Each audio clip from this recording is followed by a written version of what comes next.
¿Alguna vez esa sensación después de comer de hinchazón incómoda o una fatiga que parece que no sabes de dónde viene? Sí, es muy común, ¿verdad? Y quizás sorprende un poco esta idea de que nuestro intestino funciona como una especie de segundo cerebro, ¿no? Que influye en cómo nos sentimos. Totalmente. Pues hoy vamos a sumergirnos en un montón de material muy interesante que nos ha llegado.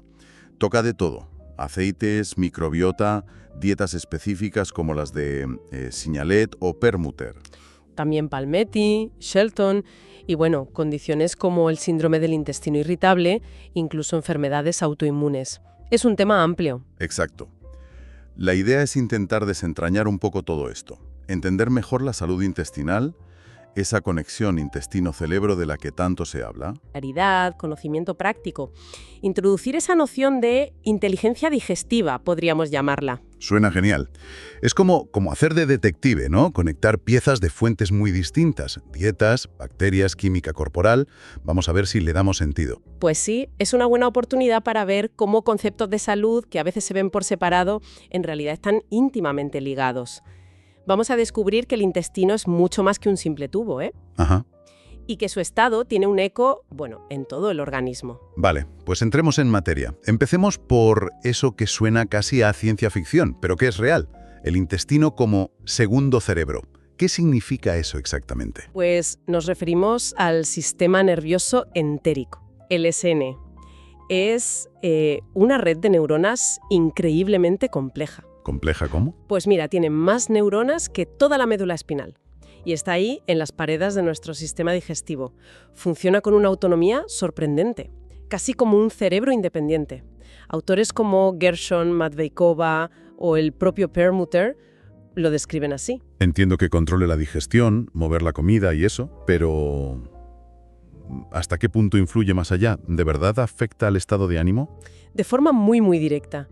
Es que este SNE es una auténtica fábrica química. ¿Ah, sí? Sí.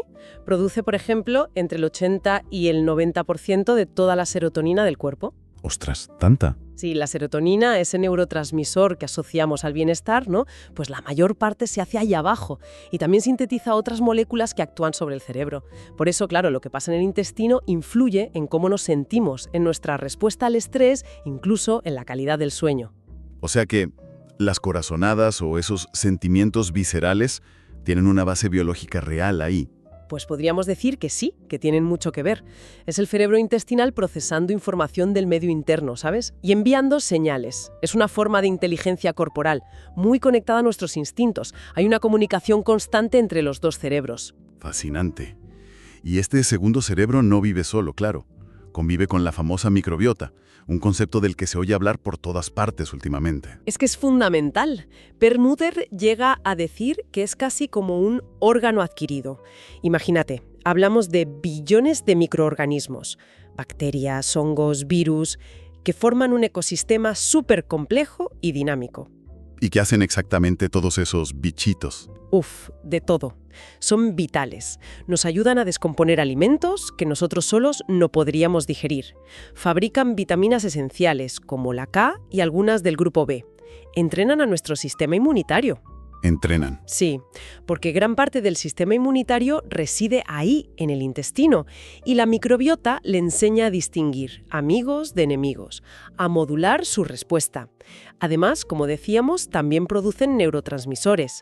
Actúan como una barrera protectora y como un sistema de detoxificación, casi como un segundo hígado. ¡Guau! En las fuentes se mencionan grupos como firmicutes y bacteroidetes. ¿Es tan simple como que unos son buenos y otros malos? No, no es tan simple. Es más una cuestión de equilibrio y sobre todo de diversidad.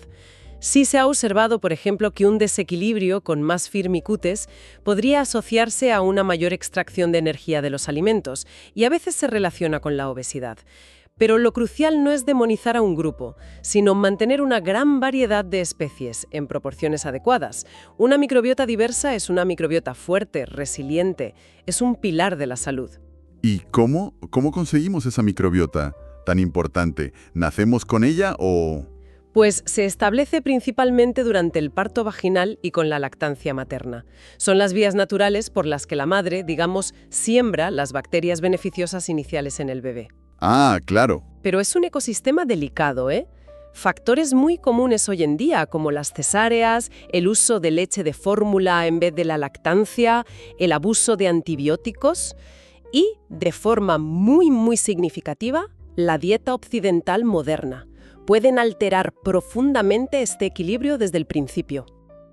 Es impactante pensar en esa interconexión, un cerebro en las tripas y un ecosistema de microbios que influyen todo, desde cómo digerimos hasta cómo nos sentimos. Es que son totalmente interdependientes. Un intestino sano, con una buena barrera y una microbiota equilibrada, favorece un cerebro sano. Y al revés, el estrés crónico, por ejemplo, puede dañar la salud intestinal.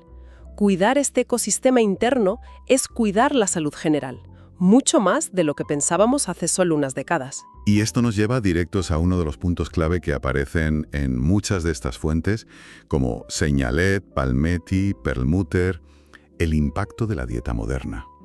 Parece que hay un choque, ¿no?, con lo que nuestro cuerpo necesita de verdad. Exacto. Es que nuestra fisiología ha evolucionado durante millones de años, con un tipo de alimentación muy diferente a la que tenemos ahora. Claro. Las fuentes coinciden bastante en señalar problemas con el consumo elevado de lácteos, de cereales modernos como el trigo, cuyo gluten parece ser diferente al ancestral, y sobre todo los alimentos ultraprocesados. Los ultraprocesados. El pan de cada día, casi. Pues sí, están cargados de aditivos, pobres en nutrientes esenciales. Y luego también se apunta a la agricultura y ganadería intensivas que pueden cambiar la composición de los alimentos. Menos nutrientes, residuos de pesticidas, transgénicos, OGM. Signalet y Palmetti hablan de un concepto que suena fuerte: ensuciamiento corporal. ¿A qué se refieren con eso? Es la idea de que sobrecargamos nuestro organismo con sustancias que no puede gestionar bien. Pueden ser residuos del propio metabolismo, toxinas de alimentos inadecuados o mal digeridos, contaminantes ambientales. Toda esa acumulación constante genera una especie de ruido biológico, una inflamación crónica de bajo grado. Y esa inflamación se considera la raíz de muchas enfermedades crónicas actuales. Incluso la forma de cocinar parece importar. Hablan de temperaturas límite. Sí, es un punto interesante que remarcan varios autores. Signalet menciona un umbral sobre los 110 grados centígrados. Kuchakov, incluso antes, sobre los 90. ¿Y por qué? ¿Qué pasa a esas temperaturas? Pues argumentan dos cosas. Primero, que el calor excesivo destruye enzimas presentes en los alimentos crudos que podrían ayudar a la digestión. Es una idea de Howell que recoge Palmetti. Y segundo, que se generan moléculas nuevas, potencialmente problemáticas. ¿Moléculas problemáticas? ¿Qué tipo de sustancias son esas? Pues mira, al cocinar a altas temperaturas, sobre todo al freír, hornear o asar mucho, se forman compuestos como la acrilamida, en patatas fritas, por ejemplo, aminas heterocíclicas en carnes muy hechas, o los llamados productos finales de glicación avanzada, AGS. Suenan fatal. El mensaje de fuentes como Signalet es un poco ese. Cocinar a fuego muy alto transforma la comida en algo que puede ser más difícil de gestionar para el cuerpo. Por eso, abogan por priorizar cocciones más suaves, vapor, hervido, baja temperatura, o aumentar el consumo de crudos. Podría ser una estrategia para reducir esa carga tóxica. Lo mismo pasa con los aceites, ¿no? El famoso punto de humo. Correcto. Si sobrecalientas un aceite, se quema y genera compuestos tóxicos como la acroleína. Además, muchos aceites vegetales refinados que usamos habitualmente se extraen con altas temperaturas y disolventes químicos. Eso puede alterar su calidad, eliminar cosas buenas, a diferencia del prensado en frío, claro. Vale. Y a todo esto súmale la carga de aditivos en los alimentos procesados, conservantes, colorantes, potenciadores del sabor como el glutamato monosódico, GMS, edulcorantes artificiales que parece que pueden dañar la microbiota. Es una carga acumulativa considerable, ¿eh? Madre mía, parece que muchos alimentos que consideramos normales hoy día están bajo sospecha en estas fuentes. Es que esa es una hipótesis central para autores como Signalet o Palmetti. Ellos plantean una conexión entre el aumento brutal de enfermedades crónicas, autoinmunes, metabólicas, algunos cánceres, que se vio después de la Segunda Guerra Mundial, y estos cambios tan radicales en la alimentación y el estilo de vida occidental. Entiendo. La relación entre dieta moderna, ese ensuciamiento del cuerpo, y la inflamación crónica es un hilo conductor muy potente en todo esto. Entonces, si bombardeamos este ecosistema intestinal tan delicado con alimentos y sustancias que le cuesta procesar, ¿qué ocurre cuando la barrera que lo protege empieza a fallar? La pared del intestino. Pues entramos en el concepto de permeabilidad intestinal aumentada, o lo que se llama a veces intestino permeable o leaky gut en inglés. Ajá. Imagina la pared del intestino como una red, muy fina, muy selectiva. Las células están unidas muy estrechamente. Cuando esas uniones se dañan o se abren más de la cuenta, pues la barrera pierde su integridad, deja de ser tan selectiva. Vale. ¿Y qué puede dañar esas uniones? ¿Qué las abre? Pues las fuentes mencionan varios factores, irritantes como el gluten y su componente, la gliadina. Hay autores como Fasano, que cita Perlmutter, que sugieren que puede afectar en cierto grado a todas las personas, no solo a los celíacos. Interesante. También otras lectinas de cereales o legumbres mal cocinadas, la caseína de los lácteos en gente sensible, toxinas de bacterias intestinales si hay disbiosis, infecciones, el estrés crónico mantenido, el abuso de ciertos medicamentos como los antiinflamatorios no esteroideos, los AINES. Vale. O sea que la barrera se vuelve permeable. Deja pasar cosas. ¿Cuáles son las consecuencias reales de eso? Suena preocupante. Es que las consecuencias van mucho más allá de una simple molestia digestiva. Son sistémicas, afectan a todo el cuerpo. ¿Cómo? Pues mira, cuando la barrera está dañada, pueden pasar al torrente sanguíneo cosas que no deberían estar ahí. Fragmentos de proteínas de los alimentos sin digerir del todo, toxinas de las bacterias intestinales, como el famoso lipopolisacárido, el LPS. LPS. Sí, el lipopolisacárido. Es un componente de la pared de algunas bacterias que es como una señal de alarma potentísima para el sistema inmune. Muy proinflamatorio. E incluso pueden pasar microorganismos enteros. Y me imagino que el sistema inmunitario, al detectar esos intrusos, se pone en alerta. Exactamente. El sistema inmunitario está ahí patrullando constantemente. Si detecta estas moléculas extrañas donde no deben estar, se activa para neutralizarlas. El problema es que si la barrera sigue permeable, la entrada de estos elementos es continua y el sistema inmune se mantiene crónicamente activado. Y esto genera un estado de inflamación silenciosa. De bajo grado, sí, pero constante y por todo el cuerpo. Y esa inflamación crónica puede acabar causando problemas más serios. Esa es una de las grandes preocupaciones, sí. Esta activación inmunitaria constante puede llevar a desarrollar nuevas intolerancias y alergias alimentarias. Y lo que es más relevante para muchos autores, se considera un factor crucial en el desarrollo o el empeoramiento de enfermedades autoinmunes. Autoinmunes. ¿Cómo puede ser que una barrera intestinal dañada haga que el cuerpo se ataque a sí mismo? Parece una locura. Una de las teorías principales es la del mimetismo molecular. Mimetismo molecular. Sí, imagina que el sistema inmune crea soldados, anticuerpos, para atacar a una molécula extraña que se ha colado, por ejemplo, un trozo de gluten o una toxina bacteriana como el LPS. Vale. Pues a veces resulta que una proteína de nuestro propio cuerpo, en las articulaciones, en la tiroides, en el páncreas, se parece mucho en su estructura a esa molécula invasora. Ah, Entonces, los soldados, en su misión de atacar al invasor, confunden al tejido propio con el enemigo y lo atacan también. Es como un caso de identidad equivocada. madre mía. Signalet, por ejemplo, propone mecanismos así para explicar la conexión entre un intestino permeable y enfermedades como la artritis reumatoide o la espondilitis anquilosante, e incluso relaciona la permeabilidad y ciertas proteínas de la leche de vaca con la diabetes tipo 1. O sea que un problema que empieza en el intestino puede acabar manifestándose como dolor en las articulaciones, problemas en la piel o incluso afectar al cerebro. Eso cambia mucho la perspectiva. Totalmente. Esa inflamación sistémica que se origina en el intestino y el paso de sustancias como el LPS se relacionan también con síntomas neurológicos. La típica niebla mental, depresión, ansiedad. Bien, vaya. Perlmutter explora posibles vínculos con el autismo y el Alzheimer a través de esta vía inflamatoria intestino-cerebro. Signalé incluso sugiere que el paso de macromoléculas anómalas, proteínas grandes que no deberían pasar, podría influir en el desarrollo de ciertos tipos de cáncer. Definitivamente. No son solo cosas de la tripa. El impacto es muchísimo más amplio. Es una cascada, ¿sabes? Intestino permeable lleva a paso de sustancias indebidas, eso lleva a activación inmune crónica, que lleva a inflamación sistémica, y eso puede acabar generando síntomas y enfermedades en cualquier parte del cuerpo. Por eso, restaurar la integridad de esa barrera intestinal es un objetivo central en muchos de los enfoques de salud funcional que recogen estas fuentes. Con este panorama, claro, es lógico que tantos trastornos digestivos sean tan comunes hoy día. Las fuentes hablan mucho del síndrome del intestino irritable, el SII. El SII es un ejemplo clarísimo de cómo se entrelazan todos estos factores que hemos comentado.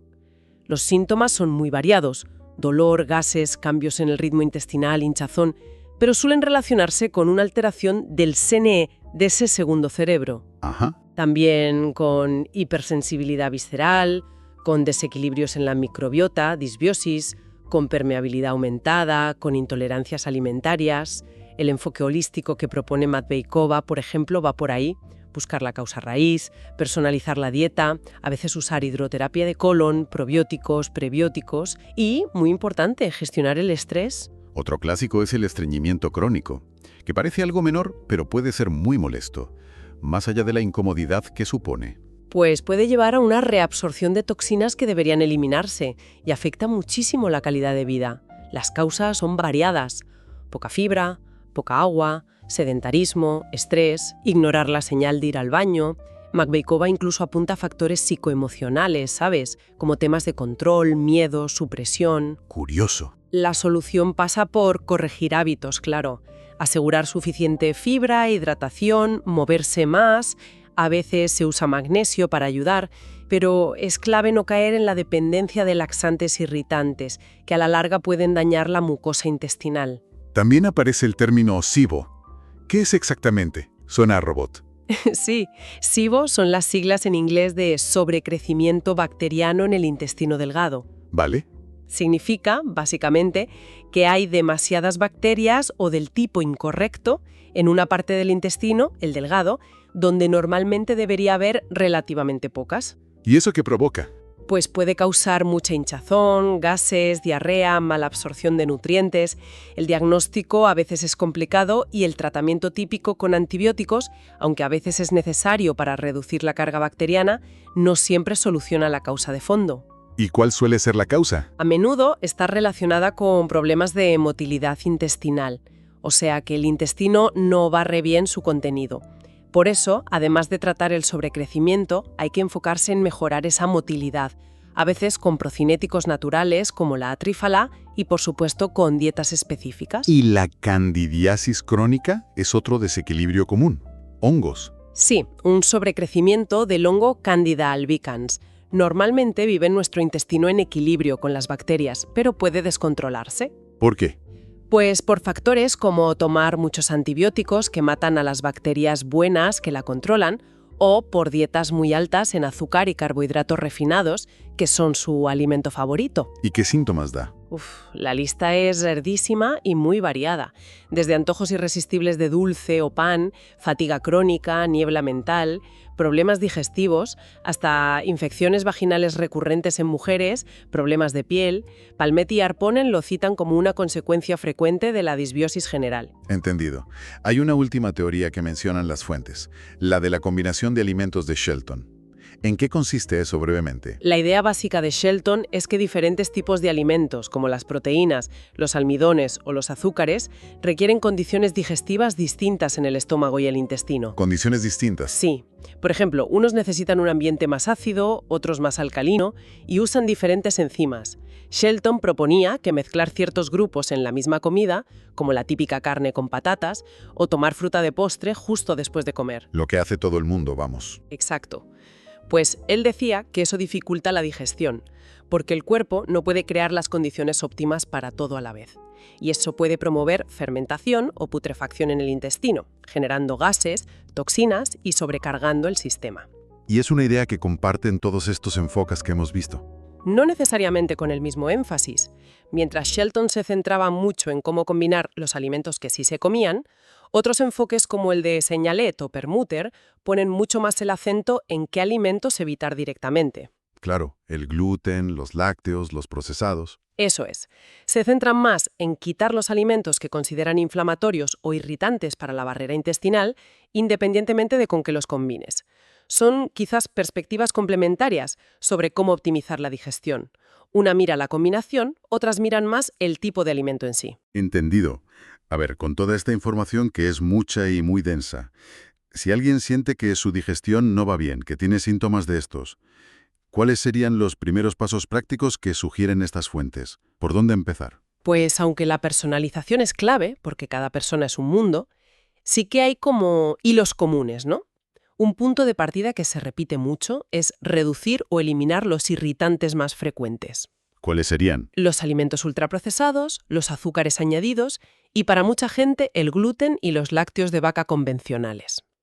El objetivo inicial es como calmar el sistema digestivo, quitarle carga. Vale, quitar lo que irrita. ¿Y después?